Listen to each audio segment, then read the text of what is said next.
Selamat pagi, Assalamualaikum warahmatullahi wabarakatuh. Bagaimana kabar hari ini?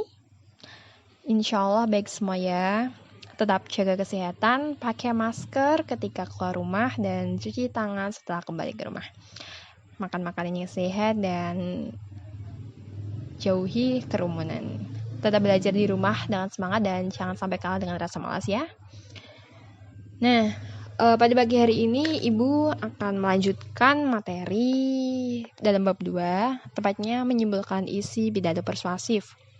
Sebelumnya Ibu mau mengingatkan kalian, setiap materi yang Ibu sampaikan, entah PPT, entah podcast suara seperti ini, Ibu minta kalian untuk mencatat hal-hal yang penting, yang perlu dicatat ya, karena mungkin sewaktu-waktu nanti selama beberapa pertemuan ke depan Ibu akan menanyakan catatan yang kalian catat, dan bagi yang rajin mengikuti kelas Ibu akan mendapatkan nilai plus tersendiri. Lanjut kita masuk ke materi. Simpulan isi pidato persuasif. Sebelumnya simpulan itu apa sih Bu? Cara menyimpulkannya gimana? Sebelumnya simpulan merupakan hasil dari menyimpulkan. Nah, menyimpulkan itu sendiri adalah kegiatan kita merangkum atau mempersingkat dari sebuah hal yang kita dengar maupun kita baca. Dalam pidato persuasif tentunya biasa kita dengar pidato seseorang berpidato atau teks pidato, bisa kita nanti akan menentukan atau menyimpulkan dari sebuah pidato nanti tersebut. Gimana sih Bu caranya? Nah, yang pertama dengan membaca atau mendengarkan pidato persuasif dengan seksama. Tidak mungkin dong kalau kalian menentukan atau menyimpulkan isi suatu pidato tanpa kalian mendengar atau membaca. Mungkin bisa, tetapi tidak akan tepat dengan apa yang disampaikan dalam pidato. Yang kedua, mencatat pokok-pokok isi yang terkandung dalam pidato persuasif. Bagaimana sih cara menyimpulkan? Menyimpulkan kan meringkas. Nah, apa sih yang diringkas? Yang diringkas dalam suatu isi pidato merupakan pokok-pokok isi atau pokok-pokok penting yang disampaikan dalam pidato. Jadi, untuk menyimpulkan, kita perlu mencatat pokok-pokok isi dalam suatu pidato. Nah, yang ketiga, mengambil intisari dari setiap pokok informasi yang ditentukan. Nah, dari pokok-pokok tersebut pasti ada kata kunci atau kata inti yang dapat kita kumpulkan untuk menyimpulkan sebuah pidato tersebut. Nah, yang terakhir, menyimpulkan isi pidato persuasif dalam beberapa kalimat.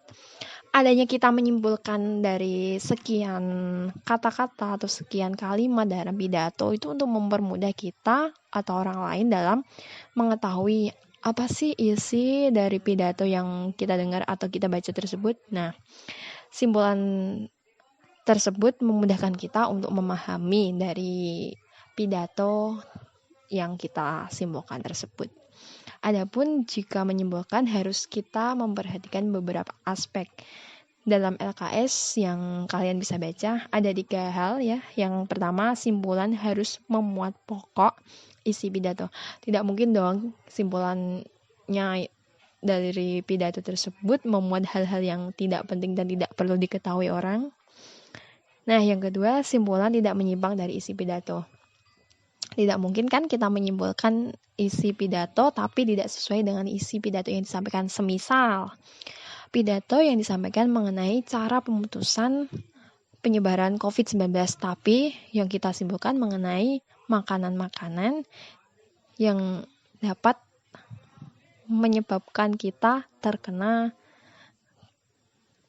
sakit atau radang, seperti itu kan sangat menyimpang, ya kan?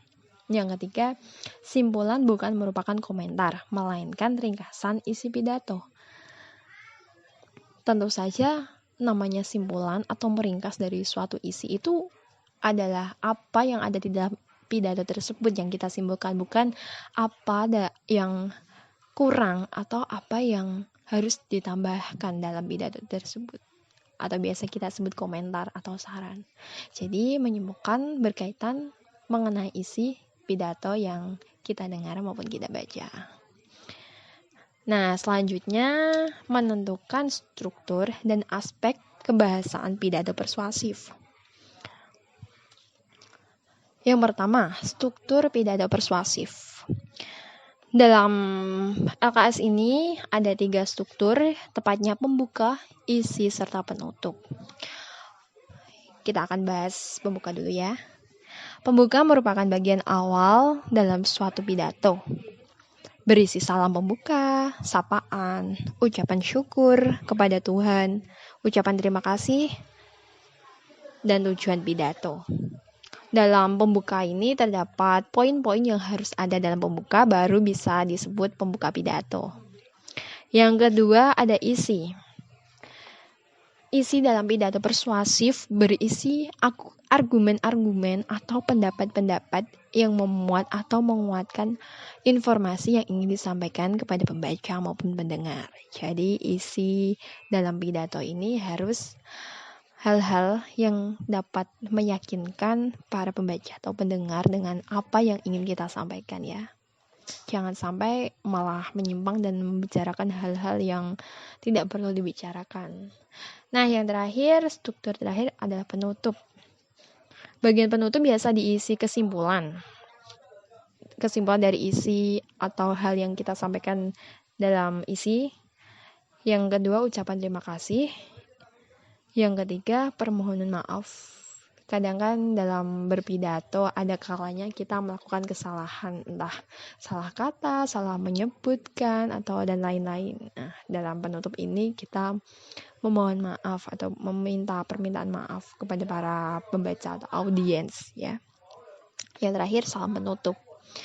Di awal ada salam, di akhir pasti ada salam. Jadi lengkap sudah struktur pidato atau pidato yang disampaikan dalam teks atau langsung ya.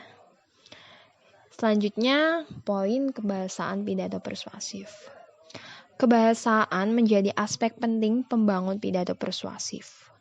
Penggunaan yang baik, bahasa yang baik dan mudah dimengerti membuat para audiens atau pembaca dengan cepat mengerti dan menangkap maksud yang ingin disampaikan pembicara atau pembidato.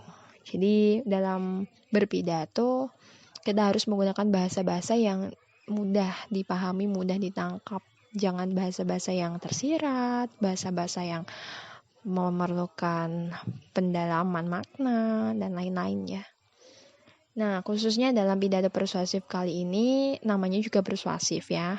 Ajakan. Jadi dalam pidato persuasif nanti lebih banyak diisi dengan kalimat-kalimat persuasif atau ajakan-ajakan yang bertujuan untuk mempengaruhi pembaca atau pendengar untuk melakukan atau memengaruhi dari hal yang ingin kita sampaikan atau ingin kita tujukan kepada para pendengar atau pembaca pidato kita.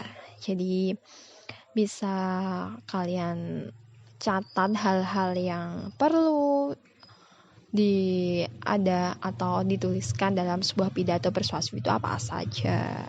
Jadi untuk pertemuan kali ini sekian.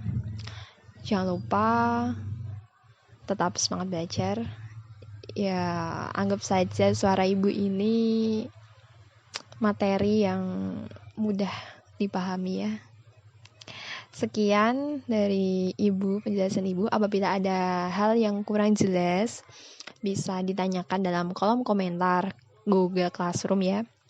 Bisa kita diskusi juga. Bagi yang aktif bertanya, tetap ada nilai tambahan tersendiri selain nilai tugas. Dan itu mudah kan, tinggal bertanya, Bu, apa sih maksudnya ini Bu? Gimana sih menentukan ini? Dan lain-lain. Silahkan bertanya ya. Ibu tunggu. Terima kasih. Wassalamualaikum warahmatullahi wabarakatuh. Tetap semangat.